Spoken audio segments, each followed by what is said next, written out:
Everybody wanna be a boss out here.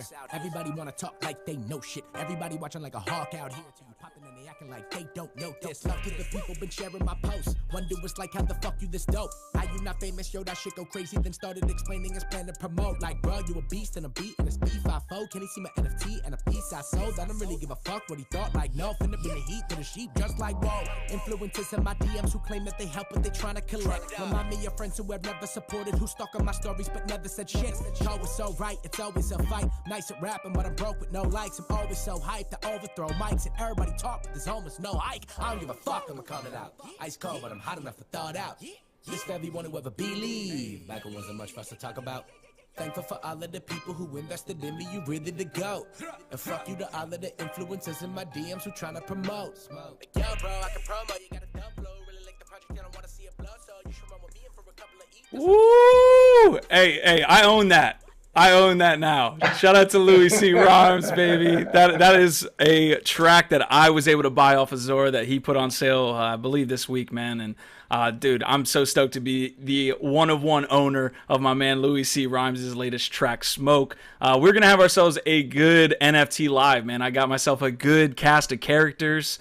I'm going to let them introduce themselves in a second. I want to give a big shout out to all the Moonbirds holders. Last Tuesday, we said that it was going to drop. We said it was going like sub 10 ETH, and goddamn, we were wrong.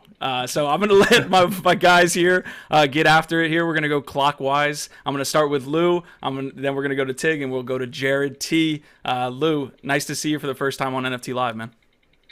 Yeah, thanks for having me on. Glad to be here. Give me you want my take on Moonbirds? I want to get my take on Moonbirds background. I need your background first. We're gonna go around and get a little bit of background about who you are in the NFT space, Lou. Shout out to Sublime, by the way, too. Cool.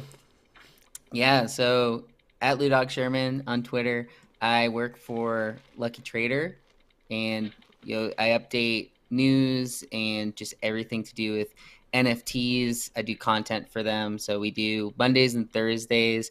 We have just NFTs, what's going on the week, any upcoming drops. And yeah, I know Tig from Discord, brought him on. We do Club NGMI on Monday nights. Tig helps us work on Club NGMI, and maybe you've seen the two of us do marble races together. That's something we're also known for. So fun stuff over there at Lucky Trader in Club NGMI. But yeah, glad to be here. I know he's talked about this show a lot with me, so glad to finally be on. Yeah, shout out to Club NGMI, who is the second highest floor behind proof passes for private discords. By the way, shit. It's at a nice whopping 69 ETH. So if you guys want to get in, not too expensive. But yeah, you know me, Tigbo, co-host Fridays with NFT Q here at LADZ City. Glad to be here. Glad to be sharing my Moonbird journey with you guys, and looking forward to talking more about it. What's up, guys?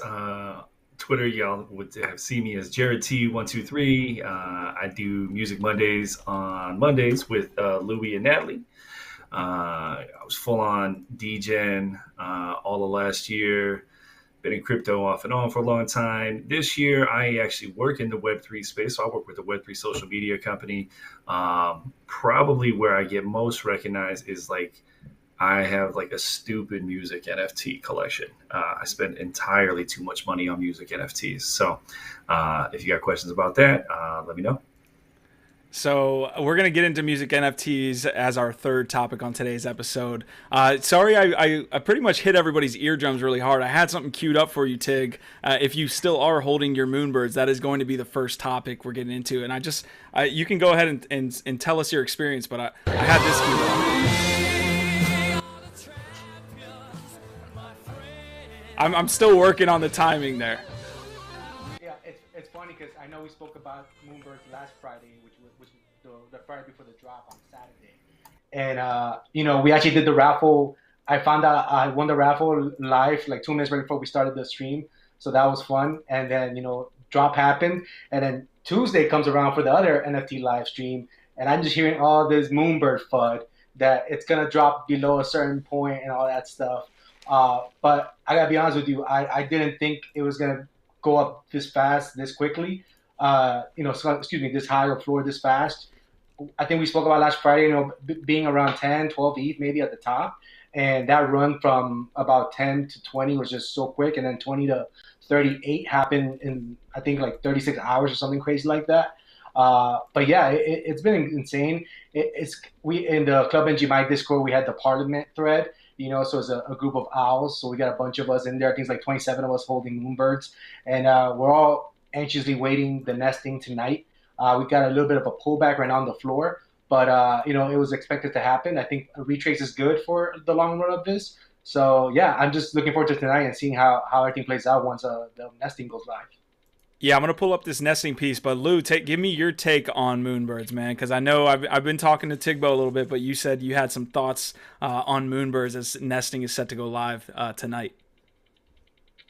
Yeah, I don't have a Moonbird. I didn't get into the raffle, and then I sat there. I was looking at 7.5, 8 ETH. It just kept going up. I was hoping it would go down. Never really came back down, so I ended up not buying in, but been watching from the side, basically. Yeah, nesting seems to be the big thing people are interested in. Kevin Rose, obviously a big name, and people are pretty hyped about it with Proof Collective. Proof is like almost 150 ETH floor at this point too. So I think people are so hyped about this project. Seems like it's basically already that blue chip status in just a week, under a week, not even a week yet. It's already at 100,000 ETH traded. Wild. It is wild, man. And keep giving me the Moonbirds thoughts, guys. I need some takes. Oh, man. So I'll say this. They keep talking about the nesting, and I agree. So I like staking like anybody else, but like I don't see why it's like this big novel thing, right? Like it's staking. Like cool, I get it, but like I don't like if someone could explain to me like why this is being touted so heavily for this project specifically. Like I'm here for it. So the nesting is going to come with a reward system for the holders. So one thing that Kevin Rose mentioned about why this came about is because, for perfect example, when Ape Coin was dropped to holders, right? Anybody that was holding an ape at that specific time, or holding a mutant, holding a dog, whatever have you, they were dropped the same amount of tokens per ape held, right? It didn't matter the length you held it. It didn't matter if you minted it. So the length of time being held didn't matter. So if you were literally to buy an ape the day before it was announced or anything like that, you could still claim your Ape Coin no matter what. So he felt like that was something he wanted to change as far as the holders system go for the birds, because he felt like the longer you hold, the more you should be rewarded as a community member, and also I guess more access to certain benefits that you should receive. So when you start nesting, you're gonna be I guess there's gonna be different tiers of the way you can be separated for the length of time that's nested. And once you hit certain milestones and certain lengths, there's going to be certain benefits and rewards that those certain holders are going to receive. Now, each burb has a specific trait. Like some have the hoodie, some have the squiggles on the top and stuff like that. So each specific trait has something cool that they'll receive from staking. They've been teased about the hoodies. You're going to get a hoodie that with a collab with a specific brand. The squiggles they teased about being some type of drop. People are speculating it could be art blocks related or something like that. But yeah, everything with nesting is going to be as a reward system for holding and the length of the time that you're actually nesting. And Jared, you're not wrong. That does sound like staking, and it is this hype. It is a hype cycle right now that we're in with Moonbirds. It is for sure. Yeah. Well, so then my follow-up question to that is like, cool, staking, rewards, all that. This has moved so monumentally fast. Like, bro, like. But I'm staking, like, dog, I'm out. Like, we go from if you got in at mint to like 40 ETH. Yeah. It's tough at this. For sure, I feel like a lot of people like that. Yeah, like I don't know. I think a lot of people are looking at it and thinking, could this be that BAYC killer? It seems like it's different money coming into this ecosystem than maybe some other mints that, like Azuki, a lot of those holders were previously ape holders. So I think maybe there's just new money coming in and they're looking at it differently. So I think the upside is there, and that's what people are holding for. But it's definitely something we've never seen. Already 30 ETH. Yeah, and we were here again on Tuesday, Jared. We were talking about Moonbirds, and it was taking off at the time. I think it was sitting around 20 ETH after launch, and we were saying there's no way that it's gonna continue this rise, because we saw it with Azuki. We definitely saw it with projects like Oniforce and a couple others that absolutely just took off, right? And then had a strong pullback. And you don't see that at all with Moonbirds. It's been an interesting case study for sure, and I think it has to do with the previous success of Proof and Kevin Rose being involved, as opposed to some maybe anonymous team that no one has ever heard of before. And I feel like, I feel like collectors are being realistic about it, in the sense that everyone knows it's not up only. It's gonna have to come down. It's gonna have to retrace. There's gonna have to be different holders coming in and buying, of course. And I feel like the team behind Proof, being the team behind Moonbirds as well, is what a lot of people are betting on, and that reassurance of betting on a team that is successful, has had another collection that's done really well, along with collabs that have done really well as well, and benefits that have been given to their holders. And I see a lot of tweets on Twitter about, and mainly from Ape holders, comparing, like, why would you rather spend as much money on an unknown brand, as a lot of people are putting it, to a $1 billion worldwide brand like Yuga or Apes? And I feel like they don't comprehend what's going on in a bigger picture, because it's more about the people who are actually putting this together. It's Kevin Rose and Ryan Carson, who are well-known Web 2 guys who are very, very successful, have created companies, sold companies, and are now investing in this because they're trying to create something different. And their outlook on this as a business is what really attracts me to it, and it really makes me bullish on the team. I just can't believe I'm sitting. I've been in the NFT space a long time, okay? And I understand. I think I am an OG at this point. It still baffles me every day that I'm looking at pixelated owls as an adult male that is like 100K each. It still baffles me, man. But I do want to pose this question, and I think Jared hit on it just a little bit there, in saying that he probably would have sold already. And my next question being, what is your number? What is the number that something would need to get to where you would want to sell it? And I'll also preface this with my answer, which is always buy two, because that helps you sell the asset. It really does, because sometimes you get tied to it. Maybe it becomes your PFP or things like this. But I'll throw it to you guys. Whoever wants to take it first, what is your number?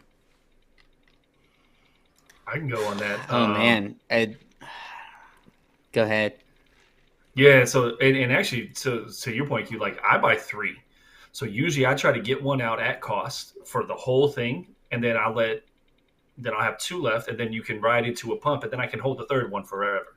So that's what I've done with Doodles. That's what I've done with a number of other things. So usually I'm looking for a multiple. So, like, I can't say like a flat absolute number, but I'm looking for a multiple. But I definitely, yesterday, and I don't know if this was fake, maybe you guys can tell me, I saw there was a blanket collection offer for 240 ETH that I'm pretty sure somebody fat fingered that had a really big wallet. So somebody sold a floor owl for 240 ETH. Was that real? Yeah. I think it was one of those bots, and they put out the offer trying to do 24, and then added that 0 in there, and apparently the bot had enough in its wallet for it to get accepted. Oh, rip. Was that on OpenSea or Looks? It was on Looks. I think it was Looks. I think it was on Looks. Basically what happened was the person or bot, I think they saw that came out as an offer and bought and resold all in the same transaction. So they bought for 44 and then sold, like, immediately accepted it for 240. So saw that. I think it was a flash bot. I think you're right. Opportunity. Yeah. Yeah, but so that's my number, 240. 240. Yeah, so what I thought was someone put, actually, because it looks rare, you could do the global offer across the board. So you could just put one offer across the board and anybody could take it. So it's not trade specific. What I think they did is, I thought they put a trade specific offer for something and mistakenly put it as a global offer. And then obviously a bot picked it up when they saw it. That's from what I understood. But yeah, it could be, I could see the other one being a fat thing as well. Yeah. Uh, Didn't someone I say think as far as that the gold maybe, like for a gold? yeah, yeah. So that's what I think. I think they were trying to do an offer specific trade, but they did a global offer and looks rare by mistake. And obviously the robot picked it up and just snatched it because it happened on the same block. Yeah. So I think someone who picked that up, they would never would have gotten it anyways. Someone else would have picked it up. Take Bo, before you keep going, man, and we keep staying on this topic of what's your number, and guys, don't try to shy away from giving me an answer. I know that I've got a lot of people in chat here, and I definitely want to give y'all a shout out for showing up here today live on NFT Live. Asmodai, Easy and Crypto, Prodigy, Space Smells Like, Ray Chung, Jacob Gooden. Hash Rhymes is showing up, and Brain Challenge is asking a bunch of questions that we will get to, I promise you, right after we get some answers from these folks above me. I feel like, we have a saying in the Discord that says, if you own one, you own zero, because you're probably never going to sell it, So for me, I wish I was able to afford 2 Moonbirds, but, I only have one. And currently, seeing it almost hit 40, like last night it hit 39.9, and there was like 2 listings left, and then it just kind of, retraced since then. But seeing it hit 40 this quick is definitely like pretty shocking to me. And I've never held anything this expensive.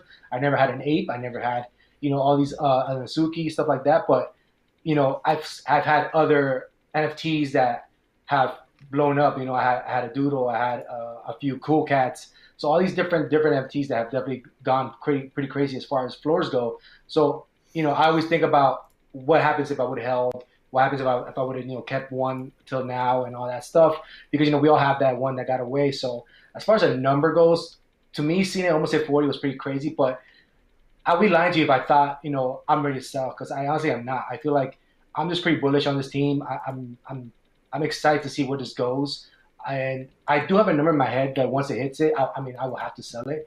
And not that I have to. But What is it? He said he won't tell us.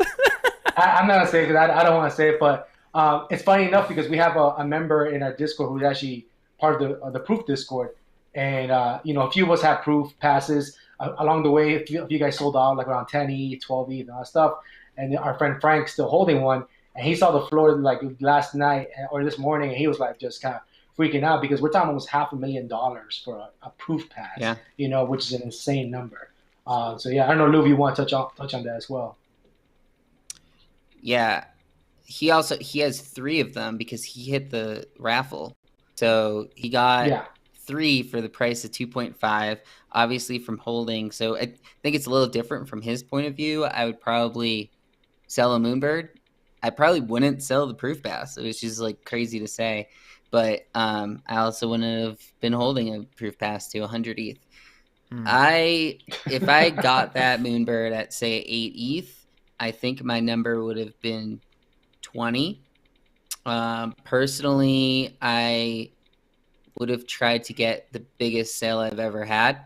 So just watching it from afar, I might have been delisting as it was going up, because as we were watching, the volume was just so crazy that I probably would have waited for it to start, retracking back before listing, see like where the top is, because once it passes 20, it's pretty likely you could still sell it for at least 15 at some point. You know what I mean? So I would probably watch until it hit a number, but I think I probably would have sold at 20 and then regretted that I sold it.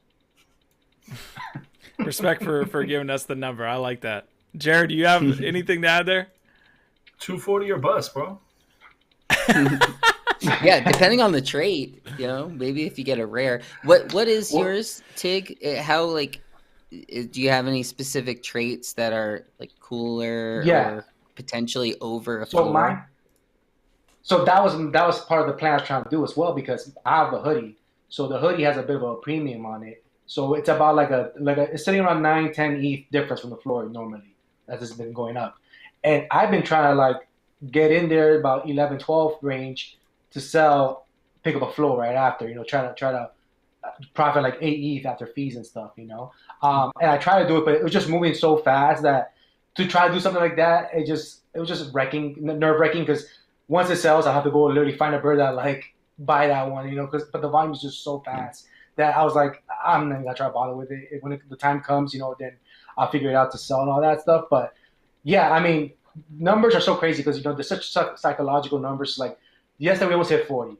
We're literally 2 listings away from hitting 40, and we literally just started.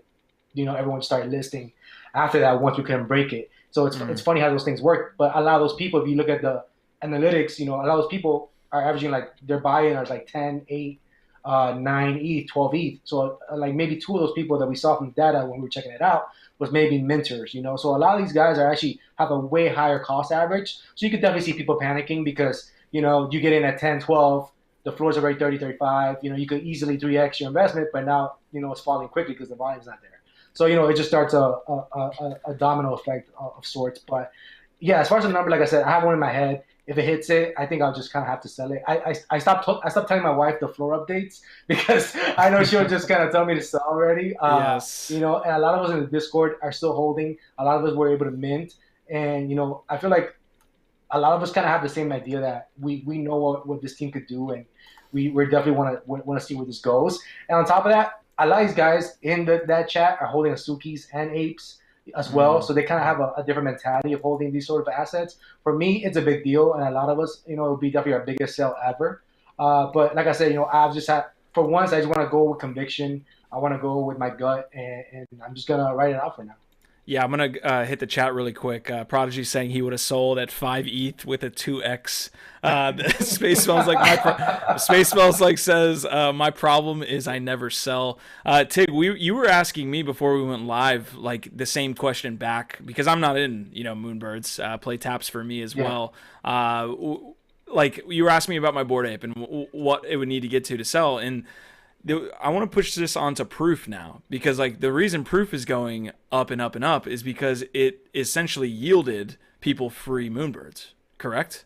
So the same thing I would go back and say to the Ape, is it worth ever selling the Ape if it's going to keep yielding these different, ape coins and the ability to get a mutant, and when it comes to the serums and things like this, like there might not be a reason to ever sell. You could just sell the derivatives that come from the original asset, which, I think, in this case, and I'll throw it your guys' way to kind of wrap this up, is Project High Rise. Do you guys have any info on the land piece to this, or has there not been anything that's come out yet? No, I think so it's far it's similar, they've just right? been teasing it. Yeah, it's just they've been teasing it. Apparently this is the Metaverse play on what they're gonna be building out for holders. So as you guys know, like everything that they made from the actual mint is going back into the project. So that's what they're going to be using to fund everything moving forward, as far as in real life events, merchandise drops, and all different projects that are come out of this whole thing ecosystem.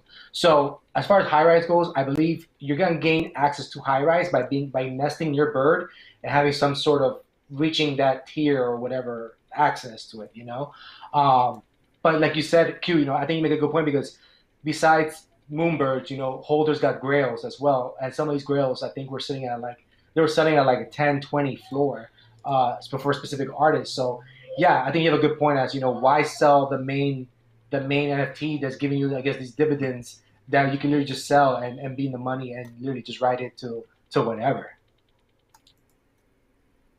All right, folks, we will move on to the next topic. I think Jared was mentioning Akutars are launching. We have a bunch of different things that we could, hit on today. The other 2 topics that I definitely wanted to hit, though, was Coinbase NFT Marketplace launching. And then Jared is in the house, and I'm still honestly getting educated more and more each day on music NFTs, brain challenges in the house, saying so many Metaverse projects, what to look for to find a legitimate long-term project. And one thing I would say is, like, I think music NFTs are maybe the next, meta for the NFT space in the way that there's going to be outsized returns there, because no one's really, it hasn't really hit mainstream, and I'm super excited to learn more about music NFTs as that comes about. But let me play really quick this Coinbase NFT trailer. We'll touch on this marketplace, and then we'll make our way through the episode here.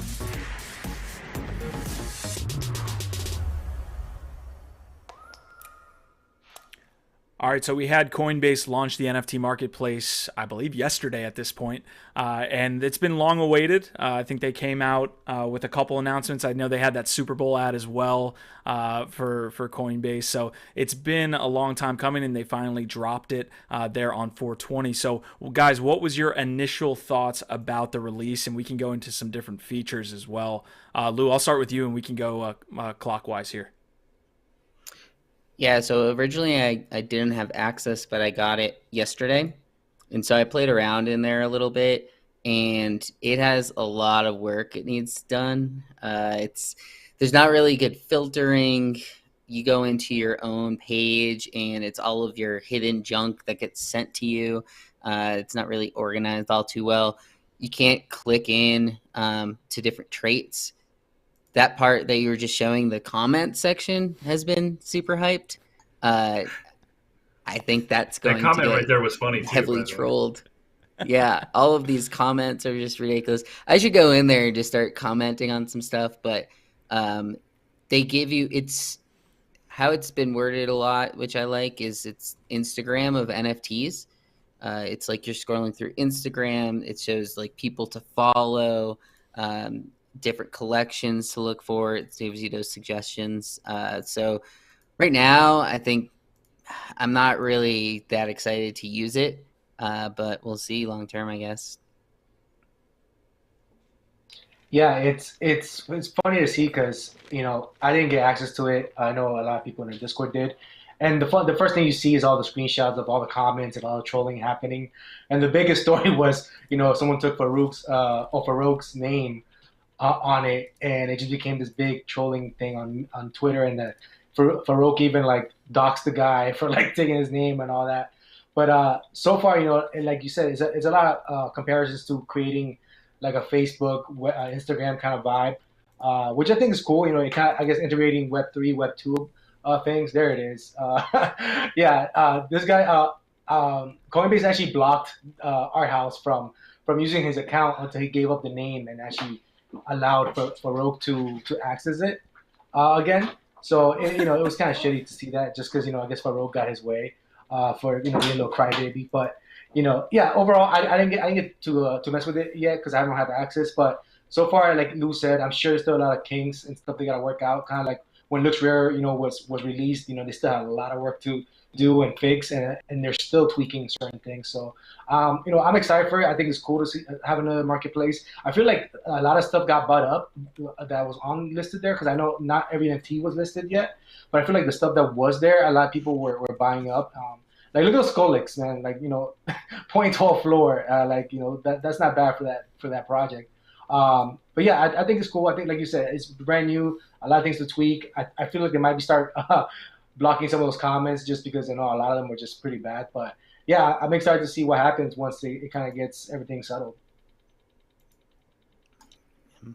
Man, you guys are super nice. I'm gonna come through and choose violence on this shit. Let's go.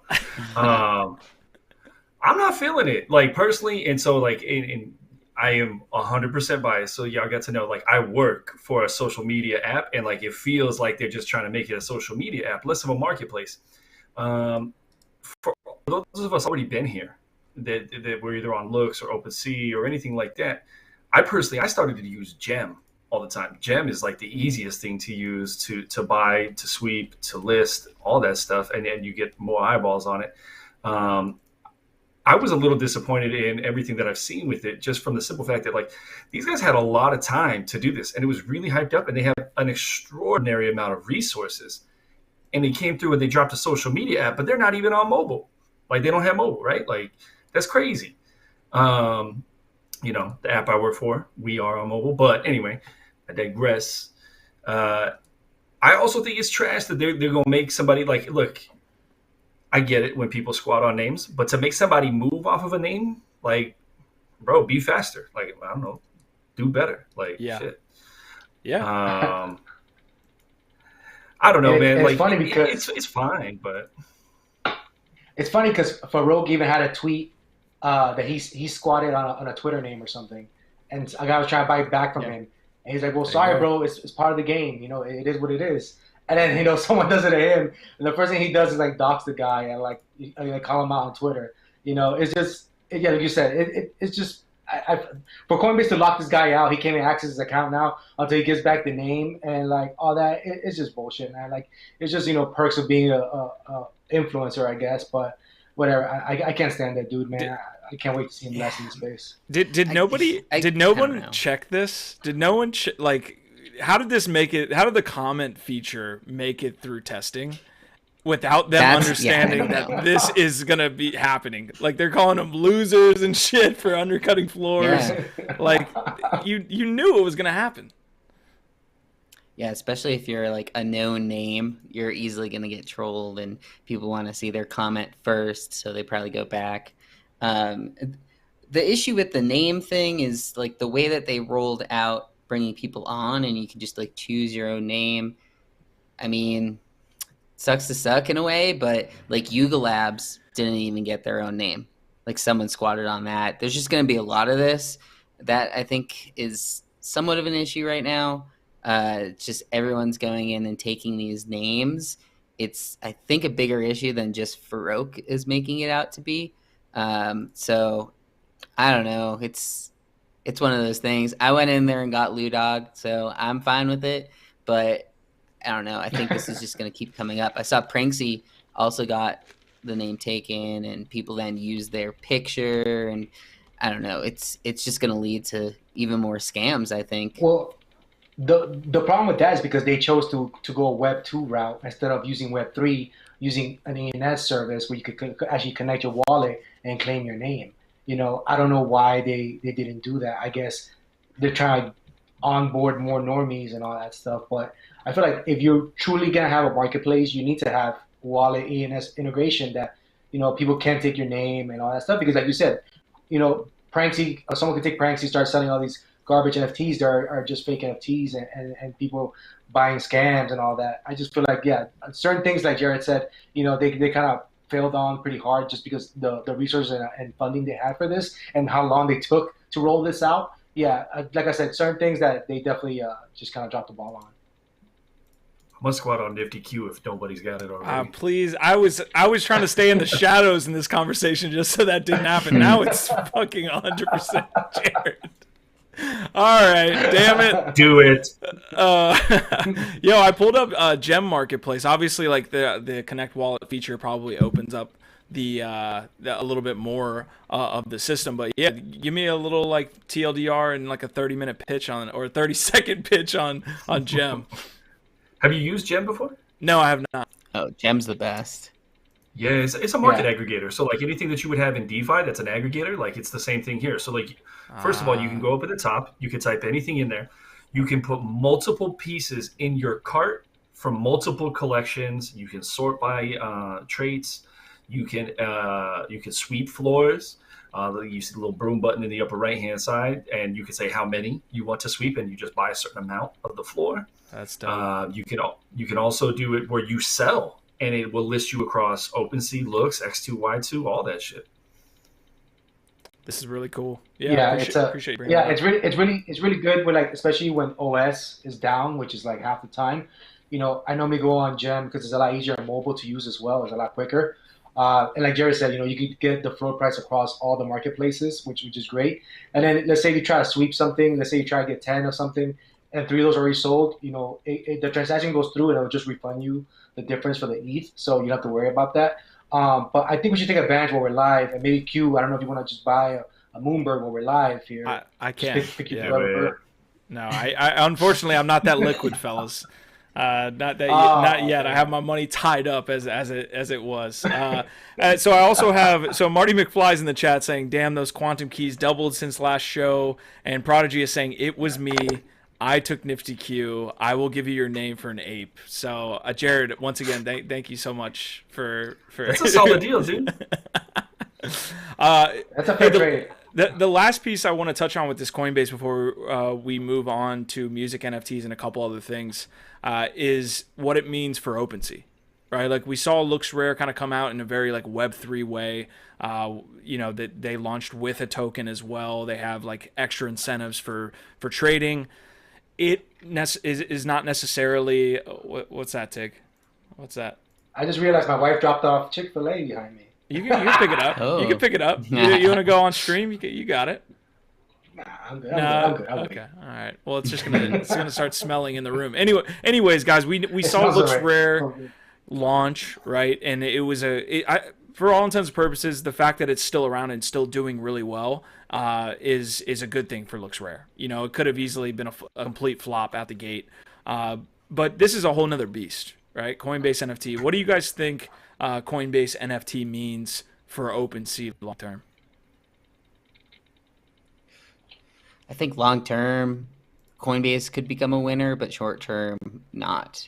I think the idea of the custodial side, and you see people tweet out, "Oh, at OpenSea, like my Bored Ape got stolen," and I think Coinbase is going to help with some of that. It's going to help with sort of more intro onboarding people into NFTs, people who already have a Coinbase account and don't know what a MetaMask is, things like that. So I think long term it's probably good for the space, but so many people, even using Gem, people don't know that it exists and they only know of OpenSea. So I think OpenSea is such a far lead right now that they're probably fine until someone like Coinbase figures something out that OpenSea doesn't have that does well. I think it's great because it creates I guess it creates this challenge for all of them to retain customers, right? So they want to do better. They want to fix certain things. They want to make sure their customers are happy. What I like about it is how Looks Rare kind of pivoted, and now they're actually paying you to list on their site. As long as you're within 1.5 the price of the floor. So I think that was great. I'm bullish on Looks Rare. I'm staking my tokens, and I feel like the listing thing is cool because you're farming these tokens as well while having maybe some NFTs that you don't really care about. As long as you list them above floor, they'll be fine. As long as they're in the top 25 of volume, I believe that's what the requirements are. But I feel like overall this is good because like I said, it creates a need for them to be better and get better because they want to keep retaining those fees from the customers and the user base. So yeah, I think long term, like Lou said, I think Coinbase could be the winner. Right now, OS is the leader just because it's been around for so long and it was the first one in the space. But yeah, I mean, half the time it's down and it's just glitchy and buggy to this day, just because it can't handle the traffic. But yeah, I think in the long run, one of those two are definitely going to become the top dog in the space. And I wouldn't not bet against Coinbase just because, like Jared said, they have so much funding and resources behind it that they really can't afford to lose. Yeah, for me, so I actually agree with both of you guys on this one. I think more competition is a good thing because it's going to make people do different things. So, when people get shit stolen, like legitimately stolen, not like a fat finger thing, that's not stolen. That was you being a schmuck and doing something stupid. But when something gets legitimately stolen, if somebody can help you out, like OpenSea needs that. There needs to be a little bit more of a human touch on it to an extent. And I'll say this too, because when Looks Rare comes out and they innovate things, or when Coinbase comes out and they innovate things, I think OpenSea will pivot. Now, truthfully, I think that Coinbase is going to do really, really well long term because if we do hit this section of mass adoption, they're the stop. They're the starting. My money originally when I first got into this all came from Coinbase, then it would go to MetaMask type of thing, right? So if you don't have to take that extra step, it's less friction. I agree there's issues with the custodial and non-custodial wallet, but a lot of newer people will be like, well, why do I have to go start a MetaMask if I can just do that right here type of thing? So I think it'll make it interesting, but I think it'll make the places like OpenSea and them innovate. But I also think that there will be times that people don't want to deal with the social aspect of it too. All that to say, I'll still take the aggregator. Yeah. For being an experienced user, an aggregator is 100% the way to go. I think that we have a lot more people to onboard into NFTs, and Coinbase, like you said, they don't have to take the next step. They already have the people there. So fantastic point. I need to have you guys on more, man. You're good for some So we're good for some viral tidbits here, some clips, man. So I appreciate y'all coming on here today to NFT Live. We're going to get into our last bit of topics. I know we had some other stories like the Artifact and Akutar launches, but we do want to touch on music NFTs, and I want to give a quick shout out to the chat one more time. Ray Chung, it looks like Marty's asking, did you see the 240 Moonbird accident sale? Yeah, we touched on that earlier. Marty, you got to show up. You got to show up early for that one. And then he's saying the wallet had 10 mil. But yeah, let's go into this next piece, man. I want to hit music NFTs. We're going to go kind of off the cuff here, Jared, but we're going to start with you. You know, a lot of people aren't as familiar, with the music NFT space in that sector that's kind of blossoming. It really is blowing up. And some people just aren't familiar with it. So where would one start? What's going on? What artists should we be checking out? What platforms? And then we could just have an open convo. Holy smokes, dude. All right, so let's go fast here. So how I even found out about it was like last spring. I found it in TokenSmart. I was in TokenSmart. They were doing live ciphers, and I heard people get up, and Louis was one of the first people I heard. And I was like, oh, shit, like not only are they doing ciphers here, which I didn't expect, like there's actually some good stuff here. And that opened up a whole world for me. I ended up finding Cypher. I ended up hearing Easy, Anna, and Kane, and all these people. And like, it was really like hardly even in existence then. So there's a lot of music on Tezos too. So a lot of people were in Tezos early on. So a good way to start is really just try to get into, if you have a particular sound that you like. There's a lot of Discords now. There's a lot of regular platforms that are kind of easy to kind of get a feel for different things. So sound.xyz, catalog.works. There's another one that's on Matic that's called Mint Songs. There's a lot of things, but if you really want to hear it, and this is a perfect clip. So you can go check out Cypher and Easy and Kinshasa and Anna. They all do a great job of breaking it all down. But Kane, man, like Kane does a great job. Like you find Kane, I think he sleeps in Clubhouse. Like I don't know that he actually ever turns it off. But Kane gives one of the best explanations, right? So like a lot of people are like, well, why would I ever buy that? And his explanation, and I'm paraphrasing a bit here because I don't have it down perfect. Like the man has the pitch down. If you're a fan of a music and you're going to go buy, like think about it, like if you go buy vinyls or albums or something like that, and then at some point, like maybe you buy a T-shirt or a hat and then maybe you go see someone on tour, you're probably spending at least like $200-300, maybe $400 type of thing. Well, if I can give you access to my music where you help support me and you get something in return, whether that's merch or whether it's, being a part of this community, whatever it may be, and then you retain value in what you originally purchased. And then a year down from the road, you can get your money back out and you've gained whatever experience plus whatever utility in the meantime. Would I have done more for you than Jay-Z?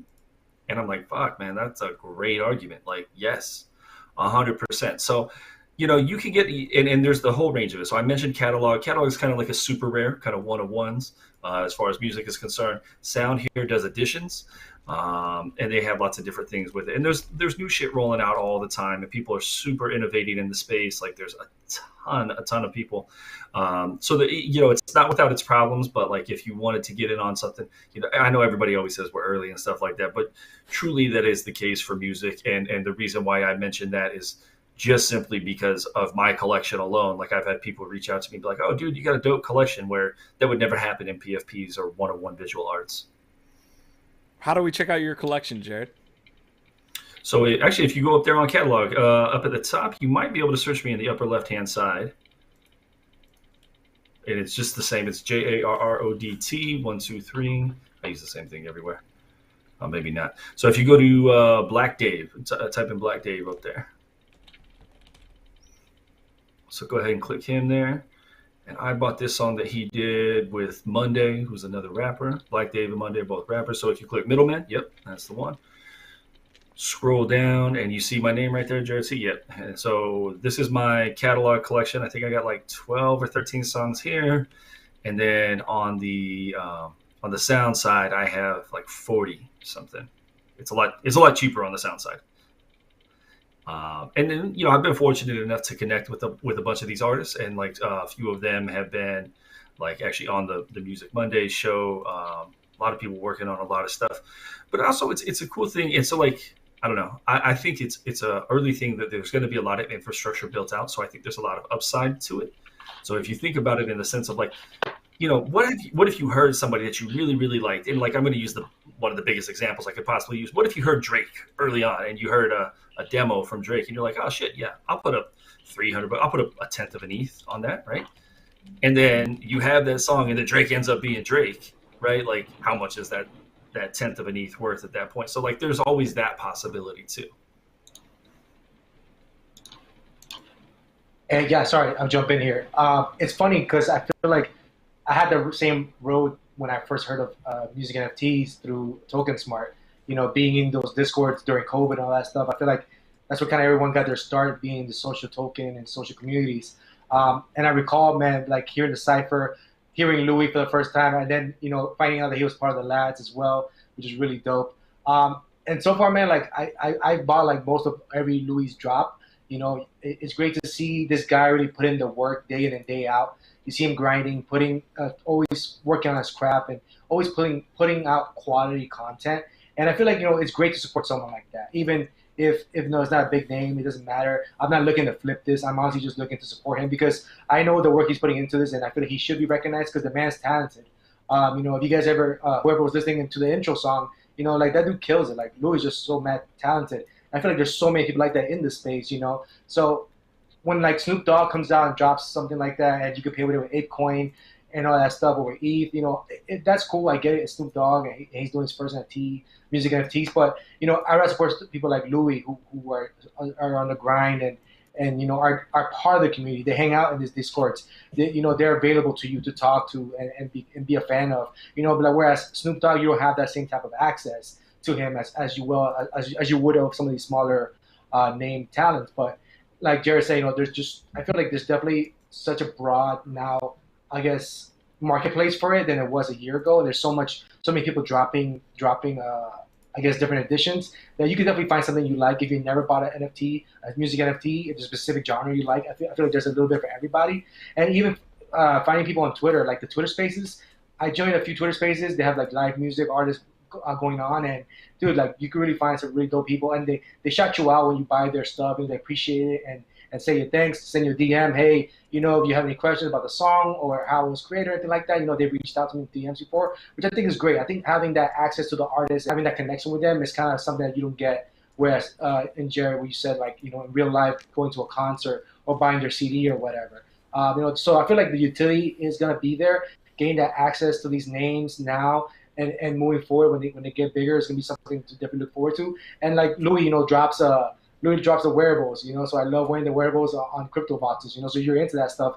It's definitely great. And you get access to the Discord and all these different things. So yeah, I feel like what Q touched on, this being the next meta, something big that's definitely around the corner. I totally agree with that. And I feel like you see it more and more popping up. The marketplaces are definitely much better now than they were a few months ago.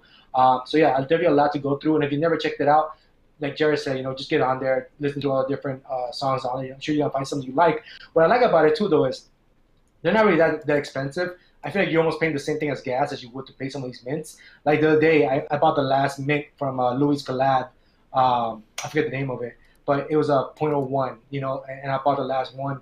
And it was great to see because, the guy was so hyped about it. The guy he collabed with was so hyped about it because it sold out. So that definitely makes someone's day, So it's definitely cool to see. And like I said, if you want to check it out, definitely just go ahead and listen to all the stuff on there because they're not expensive at all. And you're supporting someone that's definitely grinding and trying to put something out there that's really good.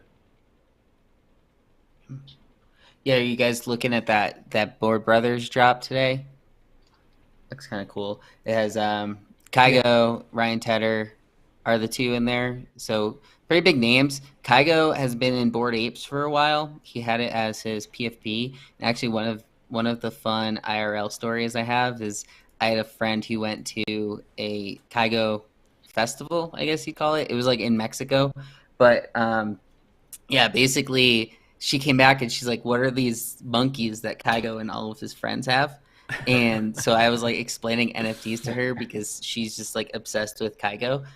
So I can see this one doing pretty well. There's another one, Royal.io. I don't know if you guys have heard that one, that Blau runs, where when you buy the NFTs, you, depending on what rarity it is, you can get a a percent of royalties from the purchases of the music. So there's a lot of cool ways that you can really incorporate music into NFTs. And I think a lot of musicians have had this struggle over time where like royalties from Spotify suck. And just in general, you're able to cut out the middleman by doing NFTs. You can just go straight to the source, connect with your fans. And I think that's what's pretty bullish for me as far as NFTs. Like you could have, say, tickets. You sell the tickets to your event through NFTs, and then forget Ticketmaster. You're getting the royalty on secondary sales straight to the artist. When maybe OpenSea gets a cut or something, but it's likely better from the artist side as well. That's what I think's pretty exciting about it. I think Louis mentioned it like in his first drop that I think all the lads bought it and we sold it out. That he made as much as he would, that would take like, I don't know how many streams, like 1 million streams in revenue, in royalties on Spotify or any of these other streaming services. Because the truth, like to even get the kind of money that these major artists are making, you'll never get there just because the amount of listens that you have to gain just to even get a decent size of royalties. But, you love to see things like that because, like you said, you're cutting out the middleman. You're your own promoter, you're your own marketer, you control your brand. And getting this type of, I guess, funds when you release something immediately, it speaks greatly to these guys because a lot of these guys, this is their hustle. This is how they survive. This is how they live. So it's definitely cool, like you said, cutting out that middleman and actually having real artists and fans, real fans collecting your stuff for the long time. It's definitely, and building that community, building that brand is something great to see. Jared, I'm going to let you hit any of that. Did you want to follow up on any Royal or anything that they touched on? I know that the Board Brothers drop we'll touch on as well. I'll let you touch on that, though, Tig and Lou's comments, because I don't want to add on to that.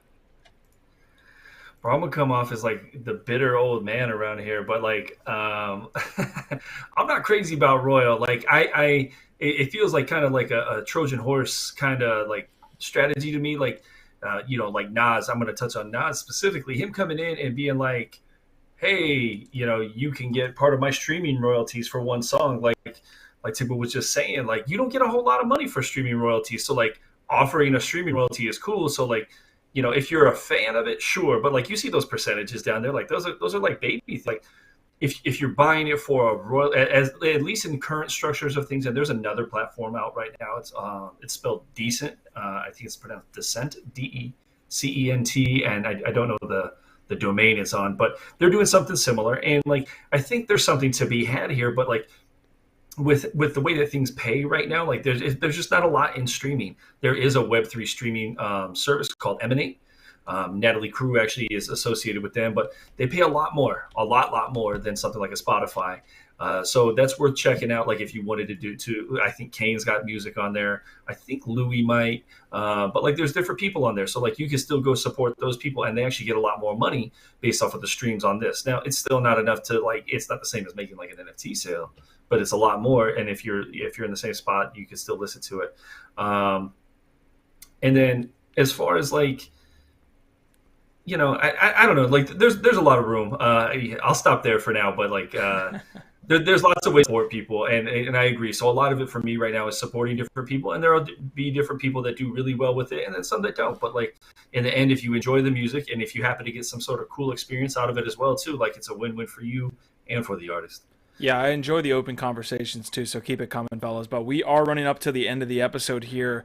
I guess the one thing I wanted to touch on, I don't mean to be a complete degen and not about the music, Jared, but what does the secondary marketplace look like for people who are interested in maybe, the PFP movement, which is much more, there's a lot of finances involved in that. Is something like a Board Brothers drip, is that a secondary marketplace thing that's going to be 2xing or 3xing in the matter of a day or two? Like, what does the secondary marketplace look like for a lot of these music drops? Is it like real quick, or is it kind of a slow burn?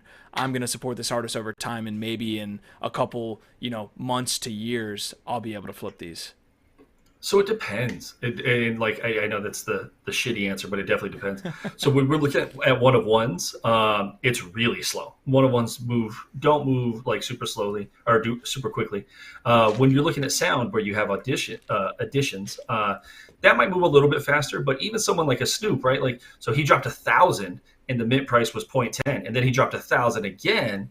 Mint price was 0.10, and I don't know where it is today, but like as of yesterday, it was under the floor or under mint. And so, like, maybe he's not the best example because he has so many, like, he's much more supply. But, like, you can get these off. So, like, people like RAC or Daniel Allen or Latasha or Black Dave or John Waltz, some of those names, like, they do really well. And like, that's certainly not everybody, but, like, there's a lot of people. Like, those people would command a higher premium. Like, if you looked up Daniel Allen, so, like, if you go to Sound and you find Daniel Allen in there, like, the premium on Daniel Allen shit is like really high, but it's hard to get those now. So like Sound was kind of under the radar for their first 2 seasons. And now for this season, like, I don't want to necessarily say 100% it's being botted, but it's what it feels like. So if you click OpenSea in the upper right-hand side there, down, sorry, go back. Yeah, that one. So that'll take you to him specifically. And now you can see Daniel Allen's floor from Sound, right? And he's at 0.6 and everything mints at 0.10. So like, that's a pretty good return, but like, it's very difficult to get a Daniel Allen right now. Like, it's very, like, I couldn't get one. So it depends. It's very artist dependent. So like, it's hard to say for sure. Gotcha. All right, we are going to hop out of this conversation. Jared, I appreciate you coming in and schooling us a little bit on the music NFT scene, man. I'm super interested. I got my first piece. Like, I'm about 39 behind you, I guess, by the math that you said earlier. But I was able to cop Louis' piece, which is real dope. And I'll play it as the outro. Guys, last thing I want to open up the floor on is a couple just different alpha pieces. I know Akutar is launching. I know we talked about Kodas pre-episode. So I'm going to play a little bit. I don't know how much I want to play of it, but I just kind of wanted to, you know what? I'm not going to shield the Bored Ape trailer. We don't need to play it. Everybody knows what the hell the coda is. It was in the goddamn trailer. Let me know what you guys are thinking on, I think even Mems was brought up just now in the chat. Let's just fire away for like the last 5 minutes. Coda's not much info has been, actually confirmed from that drop. Now they're saying like it's going to be, I'll leave this up to you guys. I'll kind of form my thoughts here on Kodas, but nothing has been confirmed. Everything seems like it's just coming from like people that are just making it up, just smoking weed and just thinking about just the most random shit ever and then putting it out on the Twitter Spaces. Like when we talk about it, this is gotta be some like elite alpha ape chat that they're like just thinking, okay, how can we pump our bags today? Yes. They all tweet out this, oh, I have sources telling me apes how you gonna be paying with land, ape pumps. Today they're talking about the kennel club. So you see the kennels running. It's just a coordinated pump, I feel like, for these guys to like get some extra liquidity or just whatever, pump their bags. But nothing is there's a funny Hard Rock Nick cameo that says, don't trust anything unless you hear from our announcements or our Discord, because otherwise it's just people trying to pump their own bags and just spreading false rumors, and it's all speculative right now. Yeah, and you can see a coda right there on the screen for those of you that aren't familiar. It's just been kind of leaked through these trailers and different things, but no info has been made. Lou, what do you think about codas? And then I know you said that you were looking at mems. You got some as well. So just give us a little bit of information before we get up out of here. Yeah, it's tough. Like we track all this type of stuff at Lucky Trader. That's one of my main jobs over there is whenever there is one of these rumors that about codas or about what the price of Yuga Land is going to be, if it's priced in Ape, like why is Ape coin up? These are types of things that I'm sort of watching at all times because it's just the highest profile project out there. And, to me, I think a lot of people are throwing info out there and it's hard to really be able to sift through what's right and what's wrong. A lot of people say that they have sources. Do they have sources? There was that one about like the Dutch auction that was yesterday or the day before. And then all of a sudden ApeCoin goes from $12 to $17. And it's just the way that this market works is all off of just news. and incorrect news is just also driving the market in ways as well. So I'd say be careful what you just read out there unless it's coming officially from Yuga Labs or Bored Ape Yacht Club or if you're in their Discord and it's one of the mods saying it. I don't necessarily just trust a random person on Twitter. I do expect these Kodas to be sort of an integral part of the Yuga other side, but to me, I'm not trying to buy into things that I don't know all the details on yet. And right now, I'm still just expecting the same price that I've always thought, in that like 1 to 2 ETH range for a piece of land. And whether it's in Ape or not, like I am just still holding some Ape because I think I'm gonna need it at some point. So to me, I'm trying to just take a step back when I read some of those tweets and try to like think for myself. Then on the mem side, definitely go buy mems. Mems are great. They're going to be revealing on Not Saturday. financial advice. Not any sort of financial advice. I do have mems. The thing with mems is it's kind of funny. Like they have similar vibe to like the Little Lemon Friends. And there's a lot of people that are super into the Lemon Friends. So I could see it being, it's a cheap entry point for people, and it could be like a cool community. The engagement they have on Twitter, like look at that, 4,000 likes on that, and all they type is "Hello World." It's pretty basic art, but it's cute, memeable. I'm interested to see what happens with the memes. Obviously, not financial advice, but point two is in today's day and age, like a decent entry point into a project, which it's crazy to say. That's what, $600 or something. So to me, I think this is one that I'm trying to take a stab at because it's relatively cheap entry point that I could see people randomly huddling around and making memes and just being trending on Twitter. Pump our bags. Pump our bags. I think the bigger one today is the Akutar drop. Very hyped up, well-known artist who's been doing it for a while. I didn't own any chapters, but I gave Lou some advice, and he took advantage of it, and he picked up some of the time drops from the Akutar edition. So he was able to get an airdrop for the snapshot. But I dropped the ball on that. I passed along the info, but I didn't actually follow through with it. But yeah, this is really hyped up. There's already a Puma collab. There's been some other collabs already in the works for the whole Akutar or Aku world, I guess you could call it. But yeah, man, looking forward to it. I think is that the one you picked up, Lou?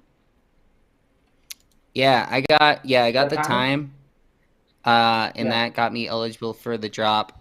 I have since sold the Mint Pass. It's like 4 ETH now, and I don't know, 15,000 collection. It's hard to hold that pre-reveal, and there's more supply coming. Today that they're doing a Dutch auction, which I'll be monitoring it. I might get back in. Like I think people really like his art and his story. He used to be a Micah Johnson's professional baseball player. Yeah. Yeah, and this whole thing just came inspired from his nephew, I believe, asking, "Is there any black astronauts?"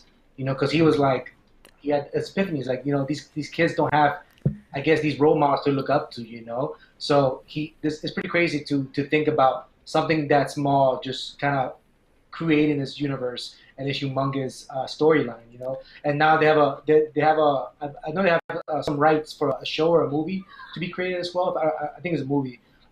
So just the connections that he has in the space is definitely something to be bullish on, and his drops are, I think all his dishes now have like a pretty high floor at post snapshot. So definitely interesting to see. Like Lou said, the mid passes ran up a lot today. I think they're at 4 ETH, like you said. Dutch auction is at 3.5. Almost 5. So definitely expecting that to sell out.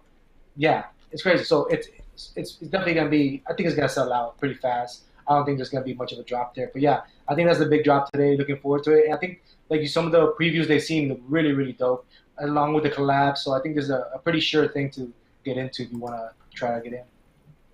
Jared, I'll let you be the last one here to give some comments on Akutar. I know you mentioned Micah Johnson is definitely a dope founder and behind that project, man. He's pushing it forward real well. Any last thoughts before we get out of here, guys? For Mike Johnson, I just really like, I feel like he's been working kind of quietly. Like, everybody knows of Mike Johnson in the space, and he's just not one of these loud, boisterous people. And he's just sitting there working. So, like, it's really cool to see. And, like, I hope it does well. I've got a friend that's, like, all in on all of this stuff. So he's super hyped about it. So I don't know, man, you like to see people that are out here grinding, not that dissimilar to how we described Louis earlier. Like, you like to see people out here grinding and you like to see it pay off, and they're going to be around. So that's cool. All right, folks, this was NFT Live. I had a good cast of characters, again, like I said at the beginning of the episode, and they definitely delivered on the alpha. I'm glad we get to celebrate the Moonbirds piece here with a Moonbirds holder as well. So, I'm glad to have, like I said, a Moonbirds stand here in the community for the next however long until it hits your number, Tig. So, big shout out to the chat. I got Rommel, Ray Chung, DJ Savage saying our vibe, our tribe. Hash Rhymes was in the house. You guys really make it a better episode when you're commenting along, so I appreciate that. Lou, Tig, Jared, thank you guys so much for stopping by. Anybody got any last thoughts before I put us out of here? Definitely, like you said, shout out to the chat. Yeah, shout out to the chat. Thank you for showing up. We're here every Friday and Tuesday, NFT Live. Check us out on the weekends as well, Monday through Friday. We also have live shows every day. So check us out, LADZ City. Join the Discord. Follow us on Twitter.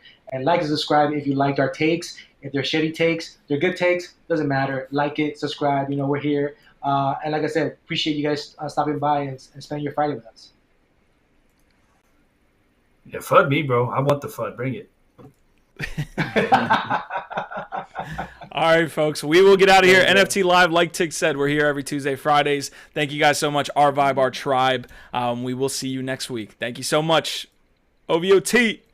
This dope. How you not famous? Yo, that shit go crazy. Then started explaining his plan to promote. Like, bro, you a beast and a beat and a speed 5-4. Can he see my NFT and a piece I sold? I don't really give a fuck what he thought. Like, no, finna bring the heat to the sheep, just like, whoa. Influencers in my DMs who claim that they help, but they tryna collect. Remind me of friends who have never supported, who stalk on my stories, but never said shit. Yo, it's so right, it's always a fight. Nice at rapping, but I'm broke with no likes. I'm always so hyped to overthrow mics, and everybody talk, but there's almost no hike. I don't give a fuck, I'ma call it out. Ice cold, but I'm hot enough to thaw it out. This for everyone who ever believed. Back when wasn't much for us to talk about. Thankful for all of the people who invested in me, you really the GOAT. And fuck you to all of the influencers in my DMs who tryna promote. Like, yo, bro, I can promo, you got a dumb blow. Really like the project, and I wanna see it blow. So you should run with me in for a couple of ethers. Sell that in a week, but in a roofing if I don't, though. What? The actual fuck? Bust on your offer like an actual nut. Killing everything if a natural to hunt. I don't really give a fuck.